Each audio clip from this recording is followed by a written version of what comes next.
কেন্দ্ৰমন্ত্ৰী সৰ্বানন্দ সোণোৱাল ডাঙৰীয়াই আমাক যিখিনি সহায় কৰিলে, এইখন আপোনালোকে আগতে দেখিছিলে যে ইয়াত মাত্ৰ 2খন কোৰ্ট আছিলে, আৰু তেওঁ যেতিয়া স্পৰ্টছ মিনিষ্টাৰ আছিলে এই 2খন কোৰ্টৰ পৰা আমাক 5খন কোৰ্ট কৰালে। তাৰপিছত যোৱা মাহত আমাক 5খন ইউএনএক্সৰ মেট দিলে।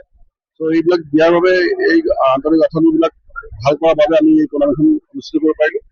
আৰু আমি ভাবো যে ভৱিষ্যতেও আমি এই ডাঙৰ টুৰ্ণামেণ্টটো কৰিবলৈ সক্ষম হ'ম। ইয়াত টোটেল 1100তকৈ ওপৰত অংশগ্ৰহণ কৰিছে আৰু 17টা ডিষ্ট্ৰিক্ট টীম। আৰু এটা কথা যে আমাক যিখিনি ইয়াত যিবিলাক আমাক স্পনচৰে সহায় কৰিছে তেখেতসকলকো আপোনালোকৰ মাধ্যমৰ পৰা মই ধন্যবাদ জ্ঞাপন কৰিছোঁ। অসম বেডমিণ্টনৰ কিবা ৰেংকিঙৰ এটা হেৰি থাকে, চিষ্টেম থাকে, সেই ৰেংকিঙৰ পৰা ইণ্টাৰ ডিষ্ট্ৰিক্টৰ পৰা তেনেকৈ ৰেফাৰী পৰীক্ষা আছে কাইলৈ। আমাৰ সেইটো যিটো জৱাহৰলাল নেহৰু ষ্টেডিয়াম তাত চিকিৎসা কমপ্লেক্সত তাত হ'ব।